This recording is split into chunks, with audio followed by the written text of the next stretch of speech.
Welcome back to the Cardboard Herald, my chance to talk with creative gamers and game creators. And I'm super excited because I have two creative gamers and game creators with me today, Gwen and Sam of Runaway Parade Games. Welcome to the show, guys. Hey, how's it going? Yeah, this is way exciting and kind of surreal for me because normally I meet people via podcasts, but I actually met down at PAX Unplugged, did some video stuff with you, and now we're like retrofitting you back into the Cardboard Herald sphere here. So this is like the completion, the cycle. It has begun again. You can't get rid of us. I guess so. Well, I'm hoping that the world won't be able to get rid of you with all kinds of cool games coming out. But for now, the game that's about to come out and maybe up by the time we're listening to this, I'm still figuring out the scheduling. Definitely right about to come out or up on Kickstarter right now will be Fire Tower. So what's up with that? You guys are launching that. You excited? Yeah, I mean, as excited as one can be, like on the scale of anxiety as well. So, it's our first Kickstarter, so definitely a little daunting, but at the same time, it feels good to finally have got the process to this point. Yeah, really looking forward to it. I feel like we've put in a lot of time into this one. It's our first project, so it's taken us like 3 years to get this far. So, we're really excited to finally get it to the Kickstarter. Cool. Why now? Like, what was the final element that you guys decided April 24th was going to be the day in order to launch it? I mean, in some ways, I guess, it's like the alchemy of trying to time a Kickstarter and figure out, when would be a good time to, ensure some kind of success. And we were a little afraid to launch right during PAX because a lot of things launch, which, I'm sure you've seen Fireball Island. So, all the monsters are coming out of the woodwork and you kind of are afraid of being devoured as a small indie designer. So I think that had part to do it. Also, one of our other options was launching on tax day, which also didn't really feel very inspiring to a lot of people. Yeah, we're self-employed. We have to pay our taxes, so we don't want to do it on that day either. So. Oh, that's funny. I didn't even think about that, but you do have like this zeitgeist of fire going on right now. You have Fire in the Library, Fireball Island, and now Fire Tower. Is there just something burning in the air? Does it feel like, our political system is burning down at the moment? And all of a sudden everyone was like, fire, of course we need to incorporate this into our games. I know, I've heard people talking about this before because it's like almost like something in the air because obviously all these games are being thought of separately, Not like we had time to see Fire in the Library and then go, oh, let's also make a fire game. Like clearly everybody was doing it on their own, but it all comes out at once. I mean, I kind of love it because I love fire. So, I want to play Fire in the Library. I want to play Fireball Island. So we'll get the next fire game out there and set more things on fire. In the game world.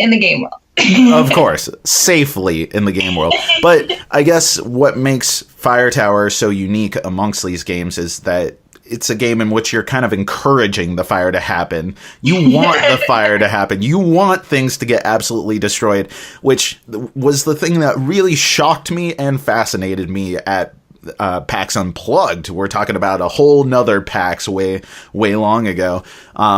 Where I first got to see the game, and you were like, yeah, this is a game all about forest fires, and the fire is spreading in this forest. And immediately I thought, oh, it's a cooperative game. That's cool.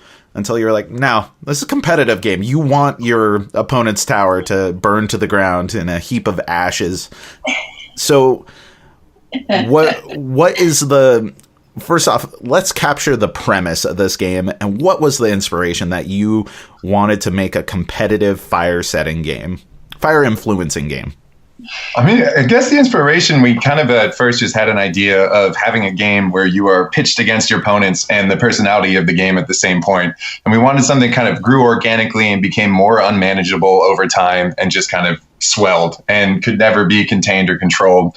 And that just kind of led us to the idea of a fire. As to why we thought people would be burning each other down, did that just kind of organically appear? Yeah, I think that it didn't even occur to us to make a cooperative game. And then all of a sudden everybody goes, oh, it's a co-op. And we're like, oh no, actually you're burning each other down, but that's fun too, right? And everybody's like, yes, it is. That's exactly what I want to be doing. It is kind of shocking. In the beginning we were a little bit of trepidation looking at people. They'd walk up and they'd kind of saunter up and be like, oh, is this another cooperative fire game? And then we'd say, no, it's competitive, and their eyes would light up. And we saw I don't know, there's something in the human personality that just likes to see fire spread. I don't know. Man, ever since Prometheus gave fire to man, there has been a fascination.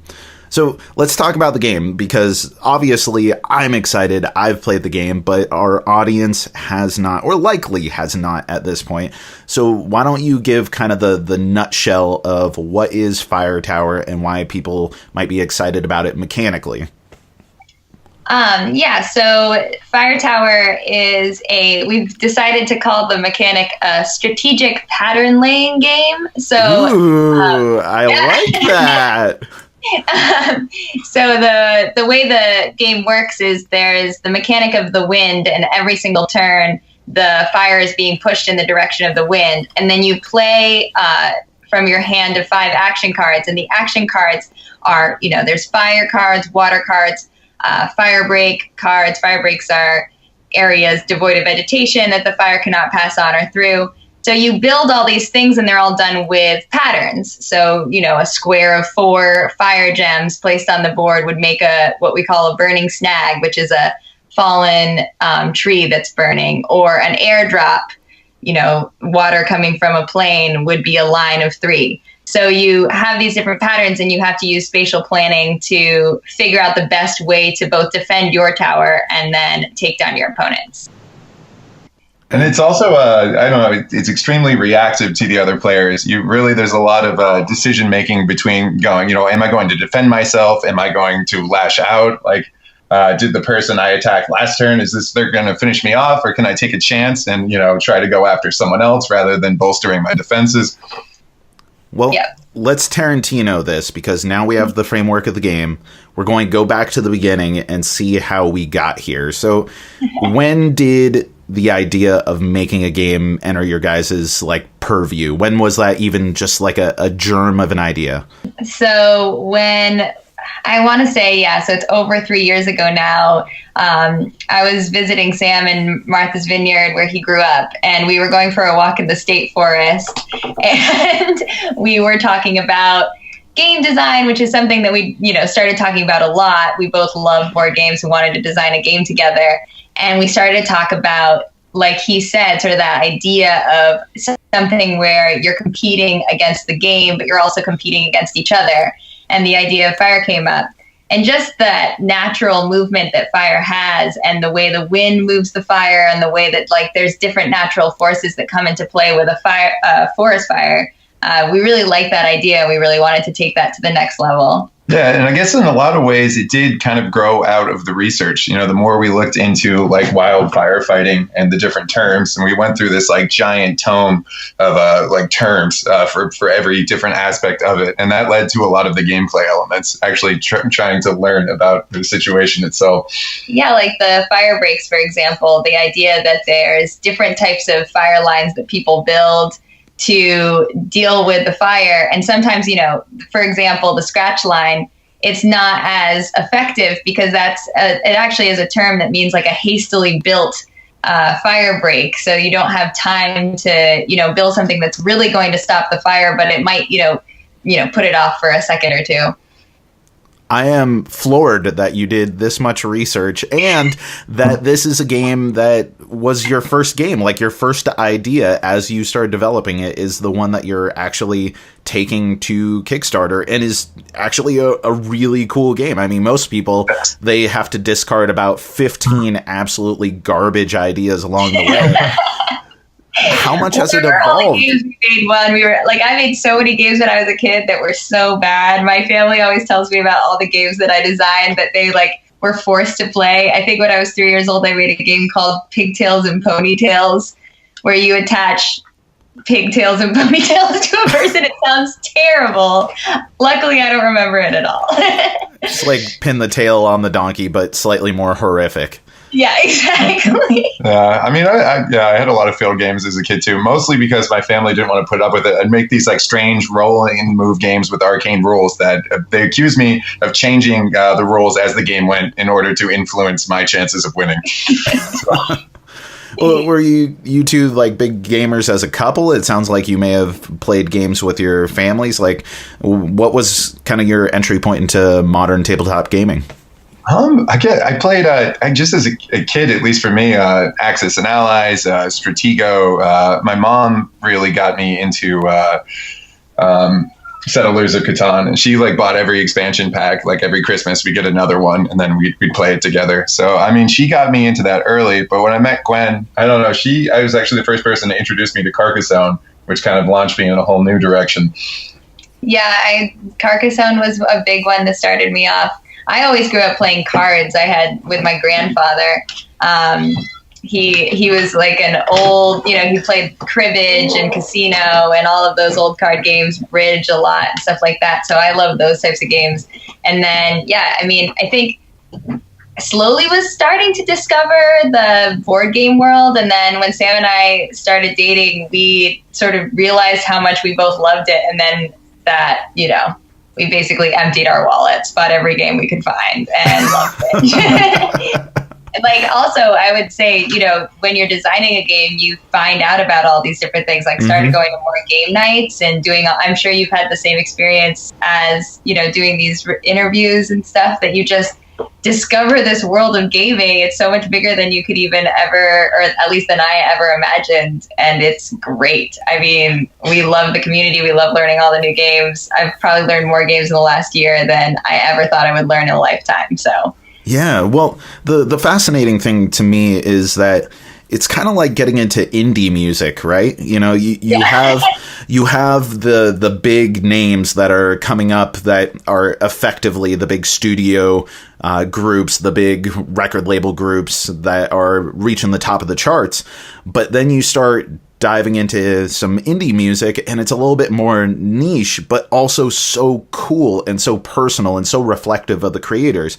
That's not to say that stuff like, I don't know, Blood Rage isn't super reflective of Eric Lang as a person and the interests that he has, but something like Fire Tower or some of the stuff that Carla and Nick are doing at Weird Giraffe Games, or any of the numerous game creators out there, that's what was really brought to light for me.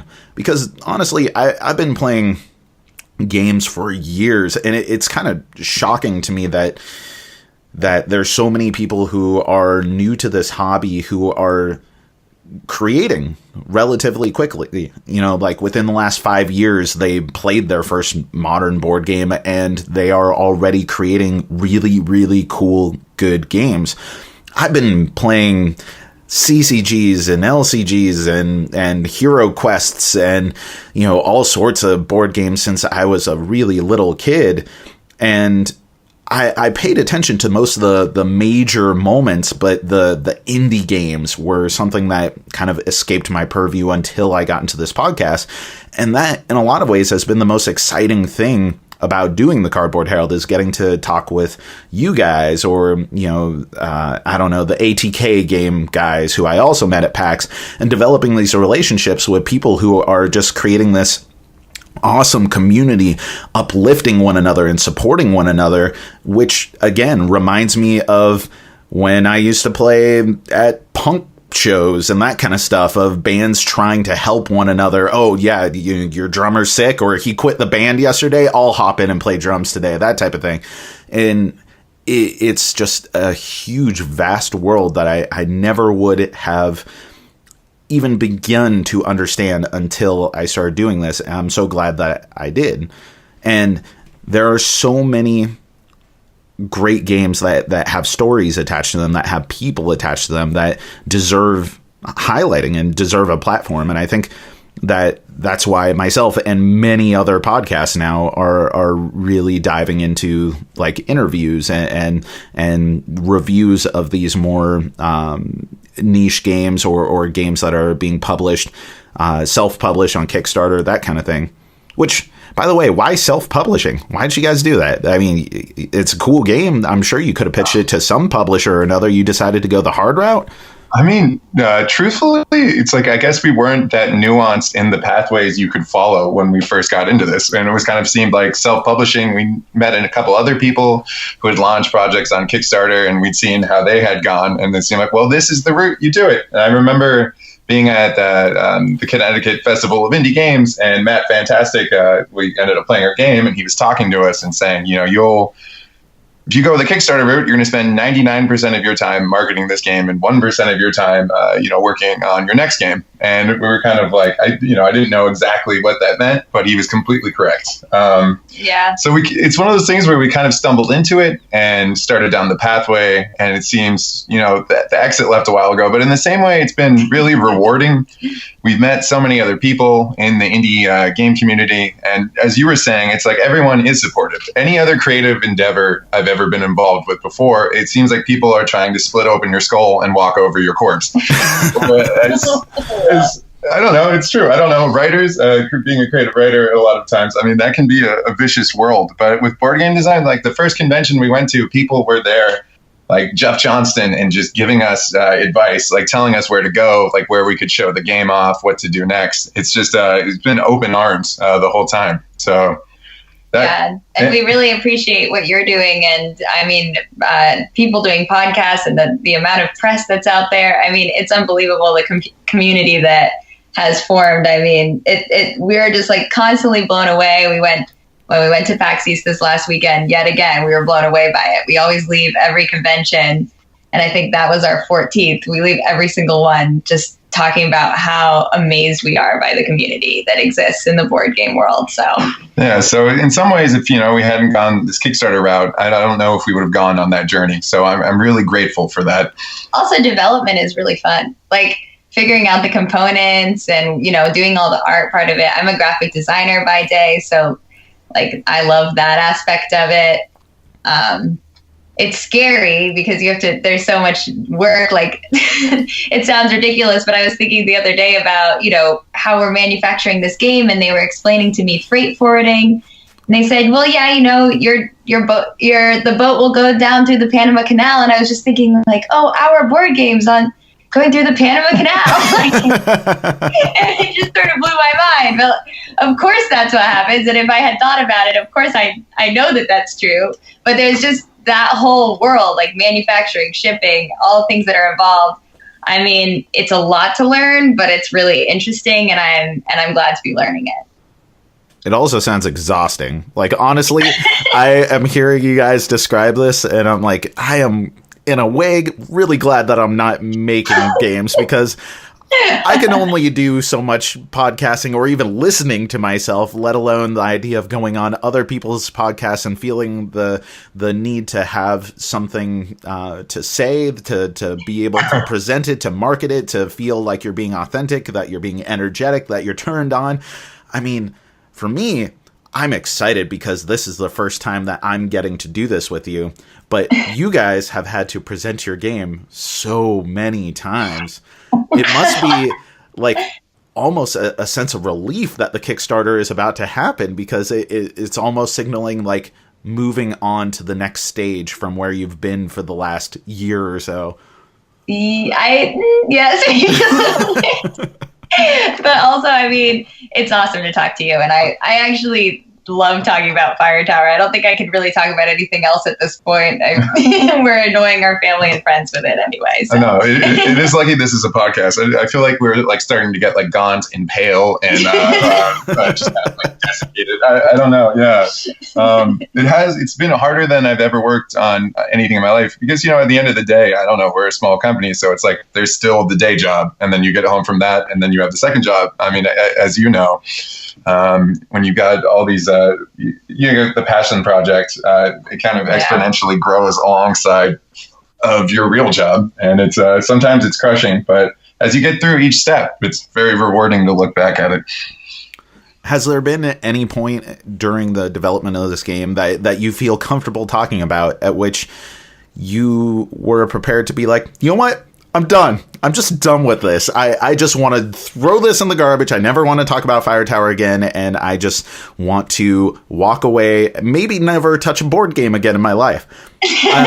If it helps, I'm not saying that I expect that you guys have had that, but I relate a lot to you guys. Like, I feel like I would be friends with you guys if we were in close proximity and I weren't way off in Alaska, and we'd be hanging out, and I'd probably confess to you, like, man, like once a week there gets to be this point where I'm just like, should I just say to the internet, I'm done? You know, it would be so much easier to just say, I'm done with this. Like, You're not announcing that right now, are you? No. But I think that's part of being creative, and part of the person who is artistic and wants to express themselves.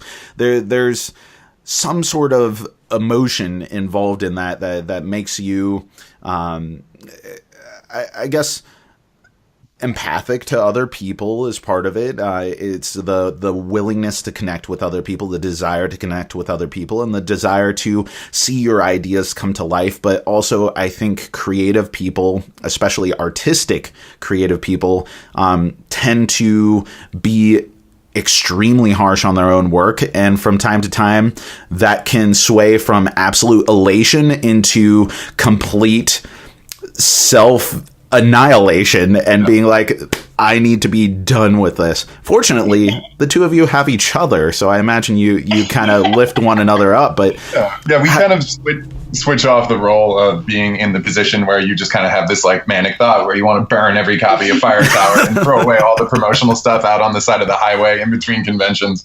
And the other one will be like, but just remember that game we played with those people and how much they enjoyed it. So there's always that to look back on. I will say, when we were driving up to Unpub 8 recently, someone had smashed in our car window. So we had this thick piece of plastic, and it was like one of those subtle tortures where it just kept getting louder and louder as the miles went on. That was one of those moments where, like, what are we doing? We're driving to Baltimore, to drive back to Stanford, to drive back to Brooklyn, to drive back to Massachusetts. Yeah, there's definitely been some moments where you can lose hope momentarily. I would say the conventions are really what keep us going forward. Actually being able to sit down and interact with people and play the game really can fuel you to want to make this thing and get it to all the people who enjoyed it.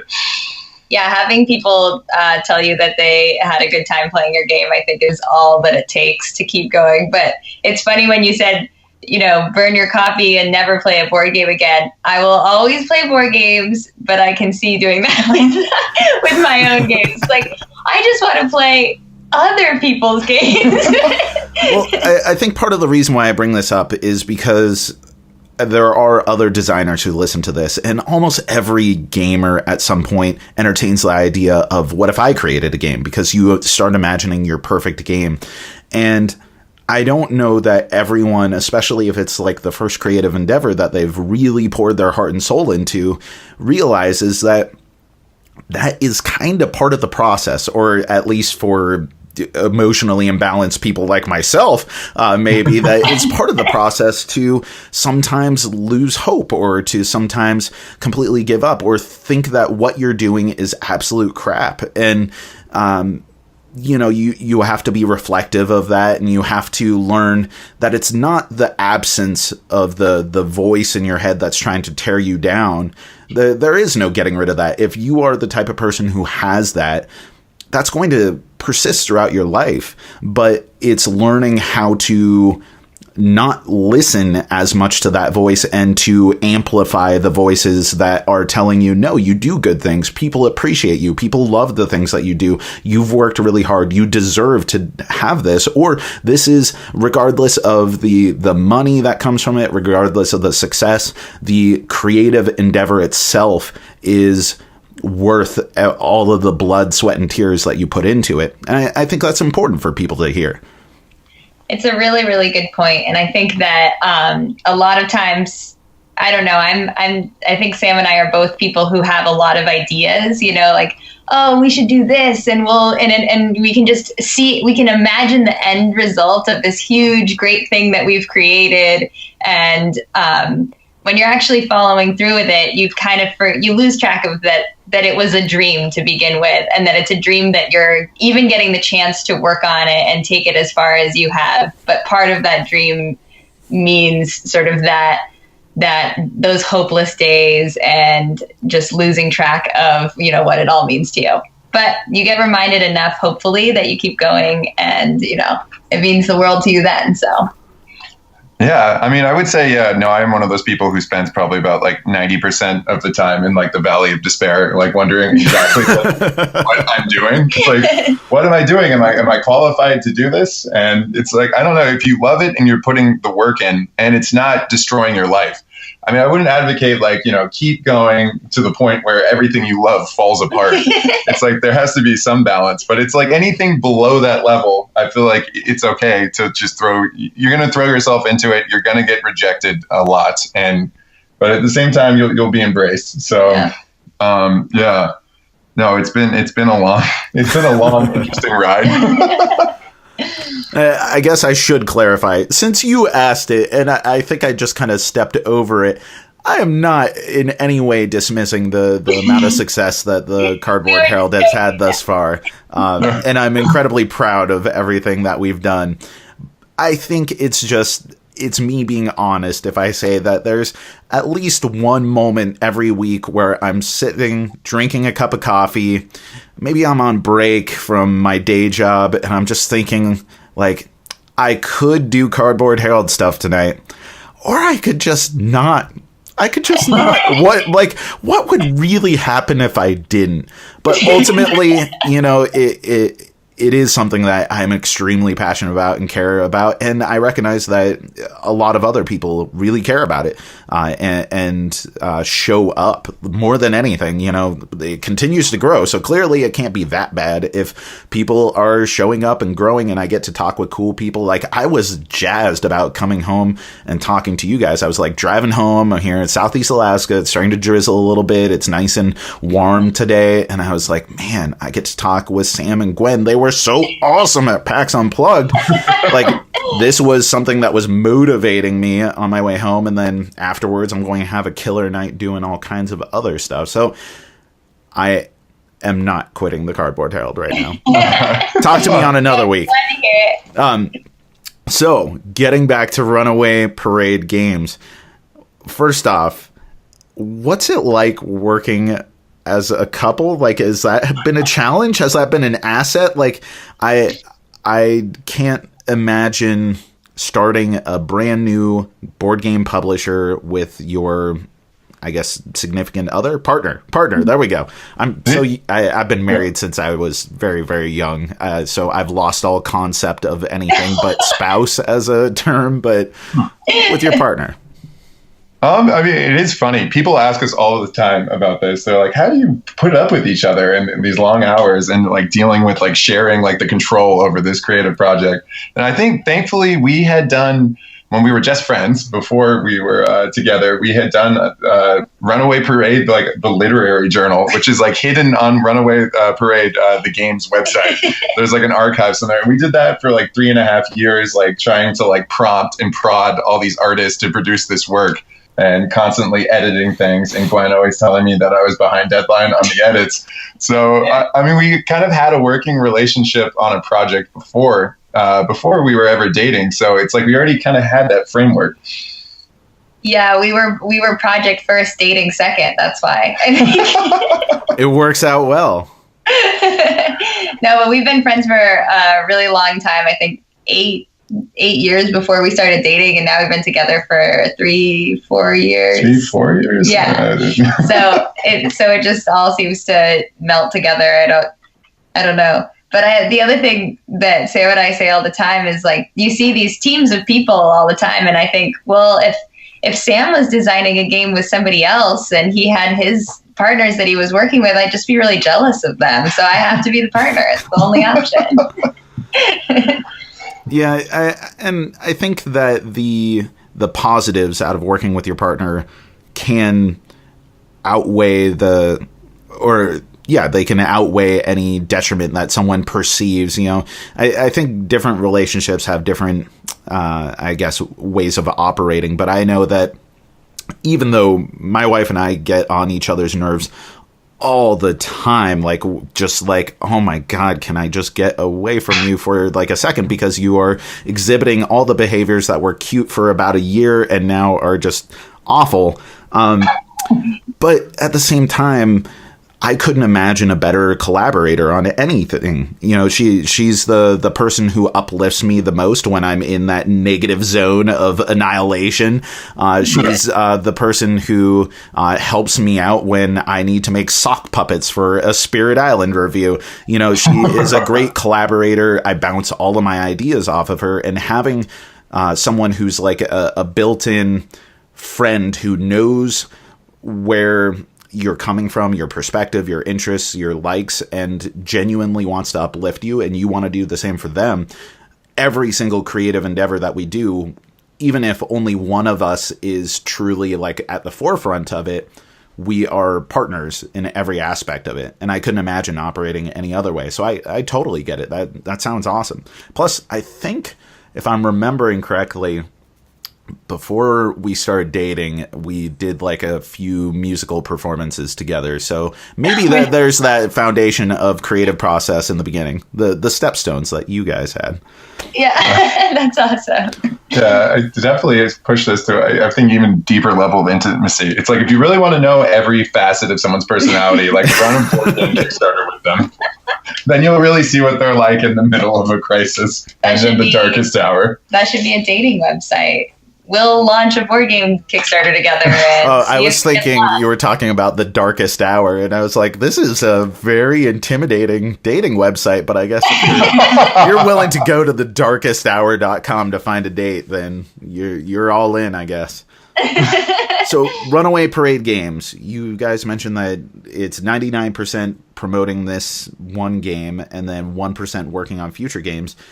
What have you two done in order to really establish Runaway Parade as a platform in which you plan on having future games, like sequential releases after this? Have you given any thought to what comes after Fire Tower? Is there going to be something on the horizon, or are you solely focused on this right now? I think we have about 6, 7, 15 other game designs on the back burner that we're thinking about.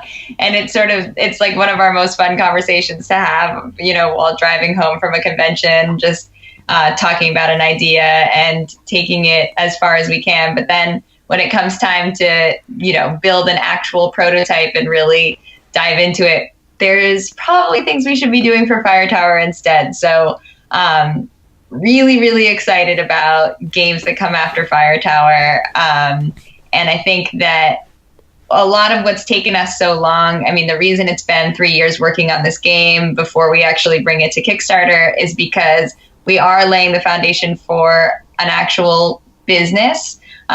You know, figuring out what conventions we want to go to, figuring out what this whole process looks like, meeting tons of people, whether it's podcasters like yourself or manufacturers or people who will play test the next game that we're going to have. And so I feel like we keep saying this, right? Like the next time we do this, we're going to have a much more streamlined process to go from, you know, point A to point B and have, you know, whether it means another Kickstarter or going with a publisher or whatever, we know the options that are out there for us. And this has been like a very, very, very long discovery phase.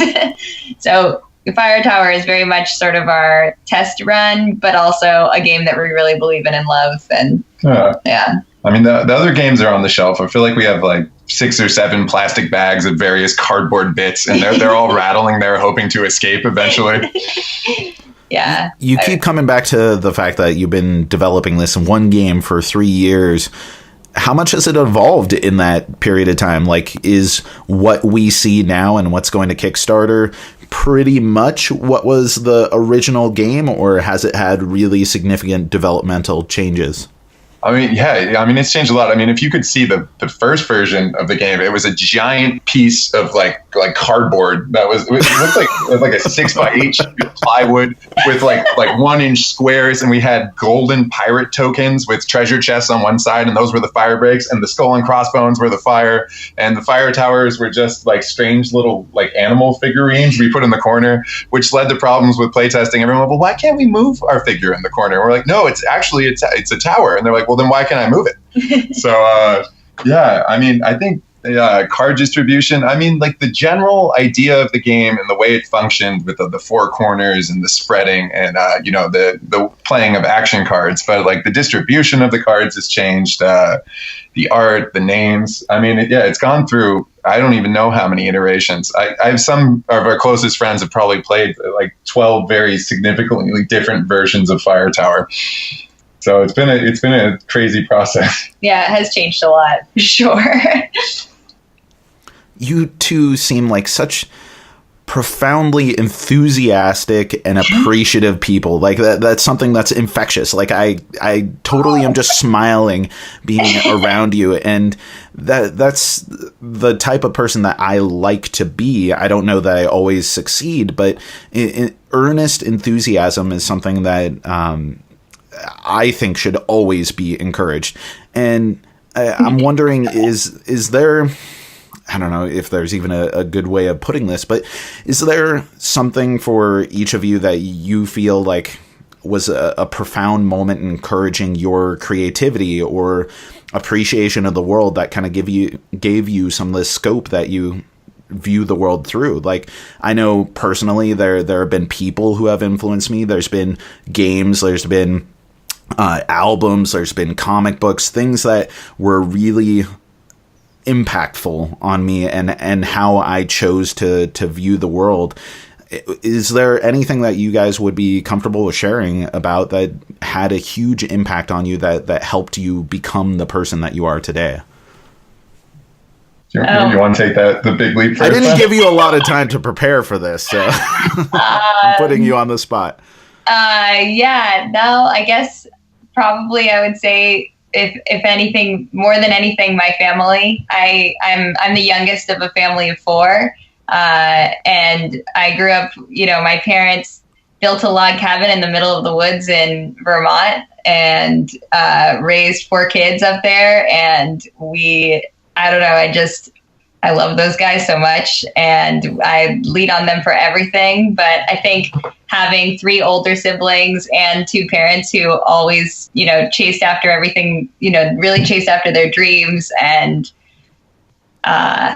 just were very inspiring role models. I've always been surrounded by incredible people. And so it feels like, anything's possible very much coming from that world. I don't know. I feel in a lot of ways, for me, at least with game design, I was like not the most well-adjusted to societal norms as a kid. I was like the attention deficit kid in the class who everyone was like, wow, this kid is always acting up. There must be something wrong with him. And I feel like in a lot of ways, I wasn't able to show who I felt like I was. But when I was playing a game, it's like I could show like my intelligence or I could show my creativity within that. So for me, that's always been a vessel for like kind of trying to show my true self. And people have encouraged me that within my family as well. My grandpa's girlfriend, Ruth, she's an amazing artist. And when I was a kid, she always encouraged me. She's like, if you have an idea, just make it. And thankfully, she was an artist. So I was making like, little bastardized versions of like Magic the Gathering. And she would draw like the little character cards for me. And she really showed me that like my ideas could become something tangible and real. So yeah, that really pushed me on. And I always think of that when I'm making games, her and me sitting there like hours and hours or toiling away on something that was just a broken game and made no sense. And I'll say also that she doesn't even enjoy board games. So she really loved me in that time. Yeah, that's true. Everybody played Pigtails and Ponytails. So that's very, very kind of them. Oh, that's awesome. What has been like the biggest challenge up until this point for getting Fire Tower ready? I mean, obviously breaking into a car has been a challenge. Well, you guys weren't breaking into a car, but having your car broken into was a challenge. Oh, we just stole this game. We actually broke into exactly. car and stole it. We were joking that if only they had tweeted about it, we would have been fine with the break-in, because all that was in our car was Fire Tower stuff. And they didn't steal Fire Tower, so I don't know what that says as an endorsement. They were like, what is this? What is going on in this car? I had a board game? Many board games? What's going on here? A bunch of fake trees with tissue paper fire lying everywhere. Yeah. I forget the question. Challenges, hurdles. What was one significant roadblock that you didn't intend or didn't expect to have to cross, but inevitably you had to, and it was just a major challenge point for you guys? I mean, I think for me, in some ways, in order, if you're a small company, to get the game out there, you got to go to the conventions, you got to show it. I'm a very social person, but I'm not the kind of guy who wants to get up on stage and be like, look at this thing I make. I'm going to show you how it works. Let me convince you that this is the thing you want to interact with. Uh-huh. So the first few conventions I went to, I was that guy who's like, before the big game in the locker room, like heaving in the corner, and everyone's patting him on the back, like, it's going to be okay, kid. We're going to make it through this. So yeah, that first convention we went to, I literally did say to Gwen, we could just take all these, we can burn them and tell everyone it went great, and we can go home, and that can be the end of it. Yeah, we drove up. We're in the parking lot, and I had been very calm the whole time. Like, Sam, it's gonna be okay. It's gonna be fine. We get into the parking lot, and I'm like, you know what? You're right. Just turn around. We're done. It was the only moment where both of us were ready to quit at exactly the same moment. Something made us walk into the door. I don't know what it was, but we got a lot better after that. Yeah, so I mean, there has been a bit of that, just like becoming a more, I don't know, like out in the world, and having my present yourself more forward to people in general. So that has definitely been something to overcome. Very rewarding, but yeah, really scary. Do I remember right, Gwen, that your dad did some of the artwork for the game, or the board artwork? Is that? Yeah, so my dad's a fine artist and a graphic designer, and he actually taught me everything I know about graphic design. So I am a graphic designer as well, and we do a lot of work together. And so this was a really, really fun project to work on with him, because he did watercolor art for the board, the box, all the cards. Did a beautiful job. I'm really, really proud of what, between the two of us, what we came up with, but really it's his artwork that carries it. And he actually does, in Vermont, he does these travel posters that sort of they remind you of these old style travel posters that say, like Ski Vermont, or, the trains of Vermont, or something like that. And they've really taken off in the state, and they're gorgeous. And so actually one of the reviewers that we have looking at our game, he returned the game to us, and he said, in fact, wait a second, is this a Kevin Ruel? And I was like, yeah, that's my dad. He's like, I know him. I know all his work. So that was really exciting. Yeah, it's been great working with him. He's like the most, like, you think we're enthusiastic. Kevin Ruel is the most enthusiastic person. He just wants to like chase something down. He's like, let's make this happen now. Yeah. So it's been great, like, working with an artist who feel like he's invested in the project as we are. I do think that a lot of people, I know a lot of game designers are looking for that they want an artist who is as excited about the project as they are. And I know that's really, really hard to find. And as a freelancer myself, I totally understand. It's like, you have a lot of projects, you can't be as dedicated to everything as, the creator is, of course. But my dad has, it's his daughter's game, and, he loves Sam. So that's obviously part of it. But he's also just that type of person who gets really, involved with stuff like that. And I feel like that's a really lucky thing. All right. So as of recording this, to give a little peek behind the curtain, this is April 10th. You're launching in 2 weeks, which has got to be incredibly exciting. And we want to encourage as many people to check out the Kickstarter as possible. So what are some of the unique things about this Kickstarter? And I guess I should also ask, what is the entry price for a base copy of Fire Tower? So a base copy of Fire Tower is $39 in the US, and that includes shipping. And so it comes with a lot of components, and we, It comes with a giant pile of fire, which people love.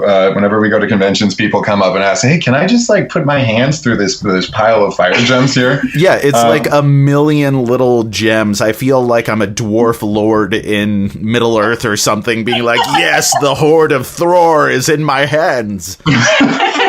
Yeah, we don't discourage people from bathing in them or Scrooge McDucking into them. Yeah, exactly. Although the pile in the game will only be 135. It's not the ones at the convention are more like 1,000. So I mean that would be a nightmare with shipping. Yeah, because 135 isn't a ton of gems.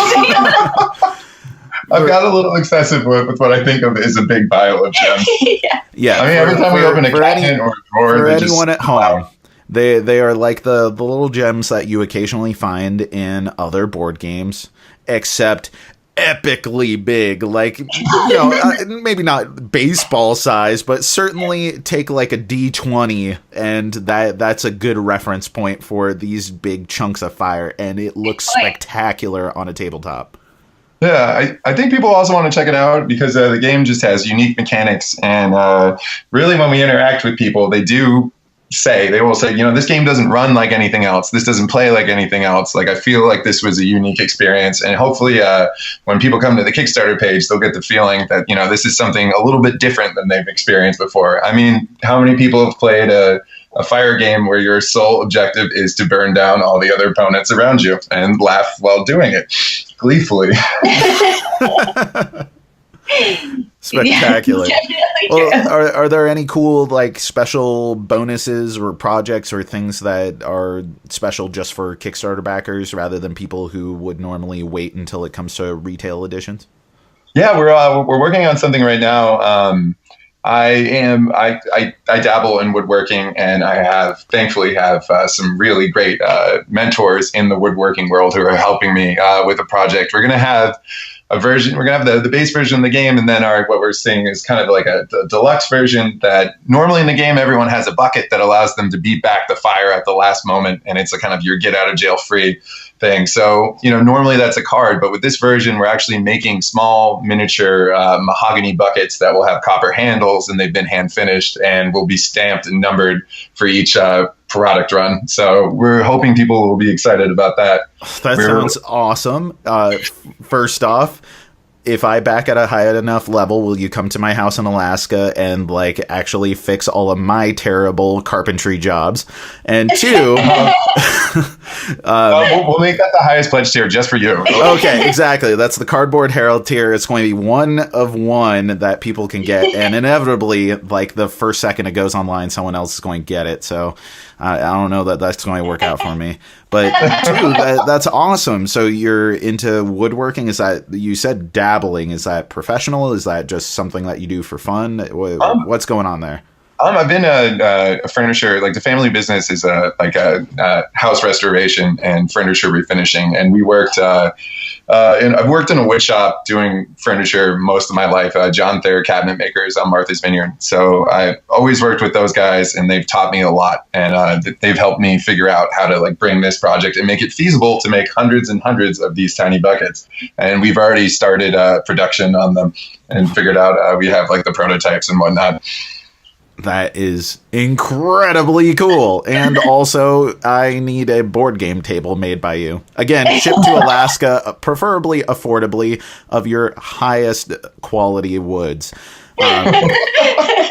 So, other than that, you have Fire Tower, you have other games in development on the horizon. You guys are obviously in sync in so many ways. Are there any other things that you're passionate about that you just want people to know about you, like something that you care about? It could be a hobby, or it could be like a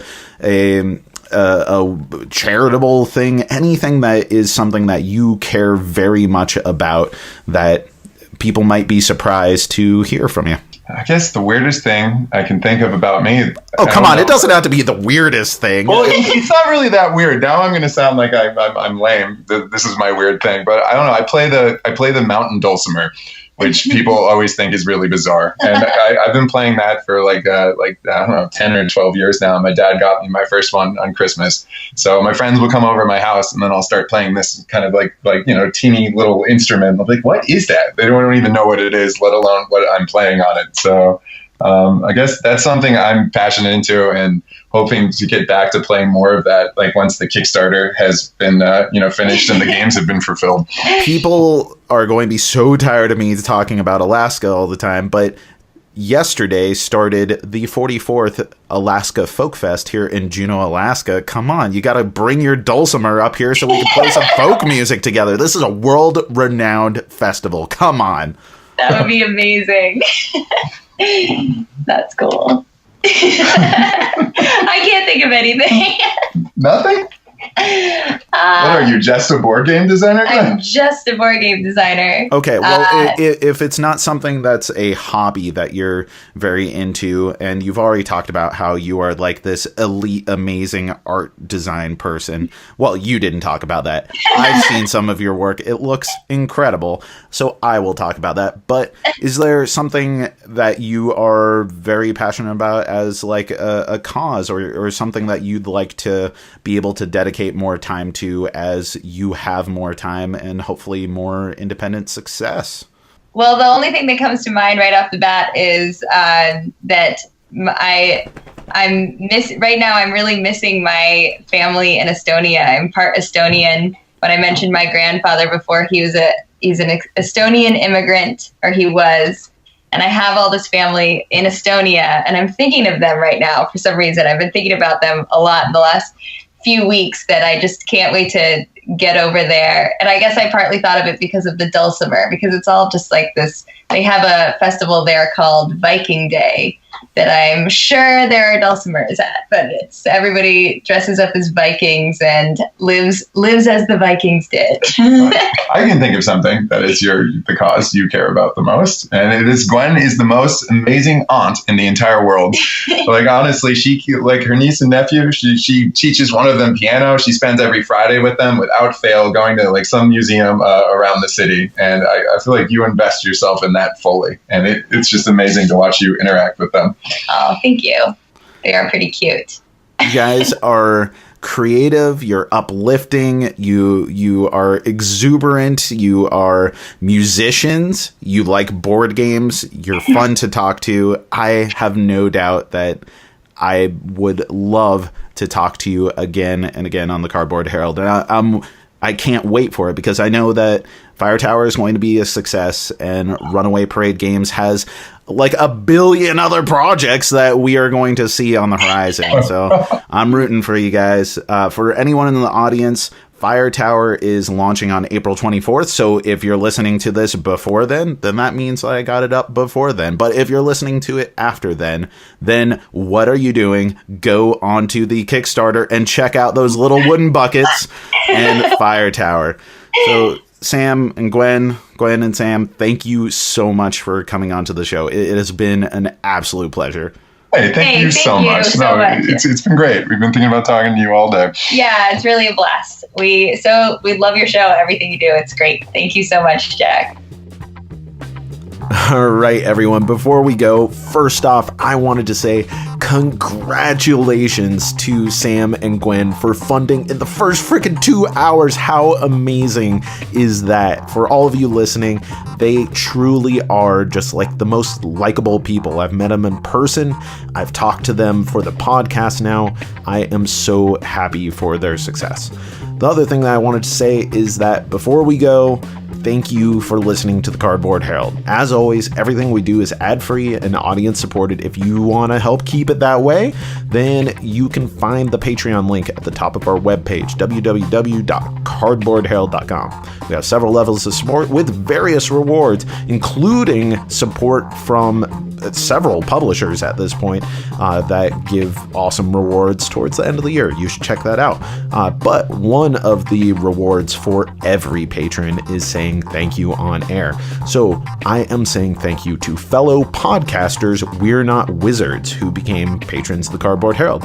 These dudes also do fantastic interviews and make me insanely jealous with their wit, focus, and borderline offensively cool accents. These guys proclaim to not be wizards, but they exercise the most potent form of magic of all, friendship, and donating sweet dinero to our Patreon. So thank you, We're Not Wizards. Now, everyone, go listen to their super rad podcast. If you enjoyed this show, we do a whole bunch of other stuff, including reviews, interviews, and recommendations across writing, podcasts, and video, which can all be found, again, through our website, www.cardboardherald.com. So with that, I'm signing off. Thank you so much for listening. I've been Jack for the Cardboard Herald. Way to be silent, dude. I know. It froze. You froze for a minute, so I thought maybe we were losing you again. Let's get 5 seconds. No, I got it.